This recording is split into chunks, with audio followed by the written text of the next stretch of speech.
নমস্কাৰ। আমি SSCGD 2024 physical আৰু মেডিকেলৰ অপেক্ষা কৰি আছোঁ। যিহেতু আমাৰ নেক্সট ষ্টেপ ৰিটেন শেষ হোৱাৰ পিছত ফিজিকেলটোৱে অনলি বাকী আছে নেক্সট ষ্টেপত।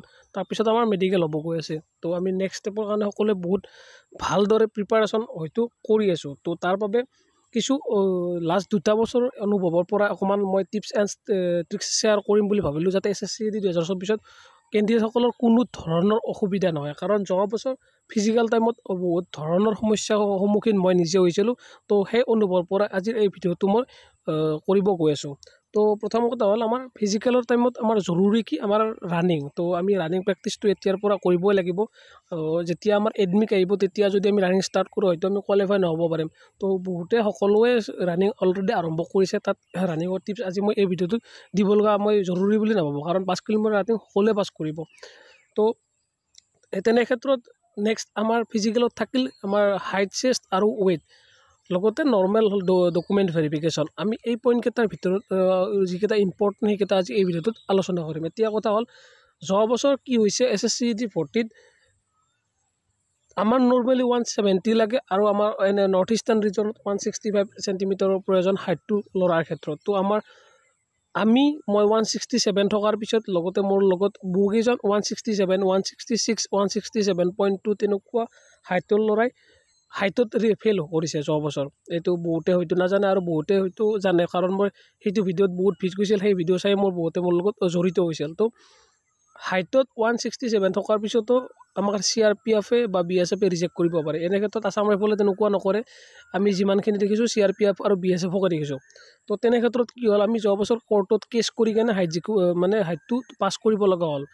আৰু যিসকলে 167 থকাৰ পিছতো মোৰ লগত কেছ কৰিছিল বা আমি কেছ কৰিছিলোঁ, তেওঁলোকে কিছু লেটকৈ, নৰ্মেল জইনিঙতকৈ 2-3 মাহ লেটকৈ চাকৰি পালে। BSFত পালে, CISFত পালে, ITBPত, তেনেকুৱা ধৰণৰ বিভিন্ন পৰ্যায়ত তেওঁলোকে চাকৰি পাই গ'ল।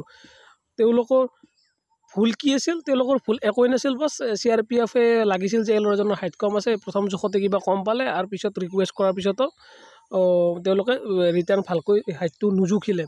মোৰ লগত এনেকুৱা আহিছে, মোক বন্দুক লগাই উলিয়াই দিছিল আৰু সেইবাৰ CRPF খটখটিয়ে। সেইটো চেণ্টাৰৰ কাৰণে মই কি ক'ম আৰু, বাকী সেইবিলাক ক'ব নাযাওঁ। কি হয় এতিয়া, মই বেলেগ ল'ৰাৰ কথা ক'ব নাযাওঁ। মোৰ হাইট 167 চেণ্টিমিটাৰ, কিন্তু মই 164.8 নে 9 তেনেকুৱাকৈ মই ৰিজেক্ট খাইছিলোঁ। আৰু যেতিয়া মোৰ কোৰ্টৰ অৰ্ডাৰ ওলাৰ পিছত ছেম চেণ্টাৰত জোখা হৈছিল, তো তাত মোৰ 167 চেণ্টিমিটাৰ হাইট পোৱা গৈছিল। তো এইটো যাতে প্ৰব্লেম কাৰো নহয়, কাৰণ ইয়াত বহুত টেনশ্যন, ইয়াত বহুত কষ্ট, আৰু ইয়াত লগতে 15-20 হাজাৰ টকা খৰচৰ কাম। এইটো যাতে কাৰো লগত নহয়, তাৰ বাবে এতিয়াৰ পৰাই প্ৰিপাৰেশ্যন কৰাটো জৰুৰী। প্ৰিপাৰেশ্যন কি কৰিব ইয়াত, মানে 2-এজনৰ কি হয়, হাইটটো থিয় দিয়া যিটো পজিশ্যন থাকে, সেইটোত যদি অকণমান প্ৰব্লেম থাকে, তেওঁলোকে প্ৰথম যদি কম থাকে, ছেকেণ্ডবাৰ তেওঁলোকে মানি নলয় যে এই হাইটটো আছে।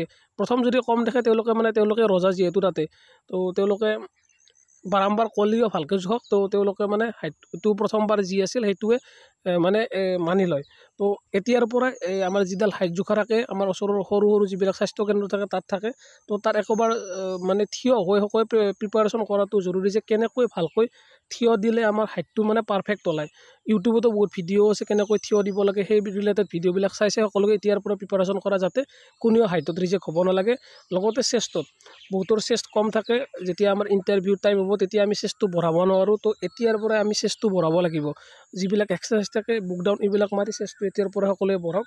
লগতে যিটো আমাৰ থাকে, আমি 5 চেণ্টিমিটাৰ ফুলাব লাগে, সেইটো বহুতে নাজানে। সকলোৱে 5 চেণ্টিমিটাৰ ফুলা যাব, কিন্তু কিছুমানে কেনেকৈ ফুলায় সেইটো নাজানে।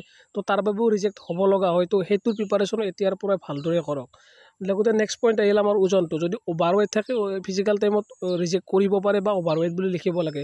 তো যিটো আমাৰ হাইট অনুযায়ী ৱেইটৰ চাৰ্ট থাকে, সেইখন সকলোৱে চাই লওক, আৰু তাত নিজৰ হাইটটো অনুযায়ী কিমান ওজন লাগে, সেই হিচাপত নিজৰ ওজনটো মেইনটেইন ৰাখক। তো এইকেইটা পইণ্ট ফিজিকেলৰ মেইন ইম্পৰ্টেণ্ট। লগতে ৰানিংটো সকলোৱে প্ৰেক্টিছ কৰি আছে, সেইটোৰ বিষয়ে মই একো নকওঁ। লগতে কাৰোবাৰ হাইট যদি 170 ডাউন 165ৰ ওপৰত আছে, আমাক এনেক্সাৰ ফৰ্মখনৰ প্ৰয়োজন হ'ব। সেইখন উলিয়াই ফিজিকেল টাইমত আমি লৈ যাব লাগিব। সেইখন নহ'লে ৰিজেক্ট কৰি দিয়াৰ চান্স যিহেতু থাকে এটা, তো আমি চান্স দিব নালাগে। বাকী কাৰোৰ লগত নহওক, যদি কাৰোবাৰ লগত হাইটৰ খেলি মেলি হৈ যায়, মোক কণ্টেক্ট কৰিব। তাৰ ইলাজ মোৰ হাতত আছে, কাৰণ কেনেকৈ এইটো ডিল কৰিব লাগে মই জানো। তো এইবাৰ মই প্ৰিপেয়াৰ SSCGDৰ বাবে সকলোৱে মোৰ লগত একেদৰে প্ৰিপেয়াৰ হৈ থাকক। বাকী আজিলৈ এইখিনিয়ে। ধন্যবাদ। জয় আই অসম।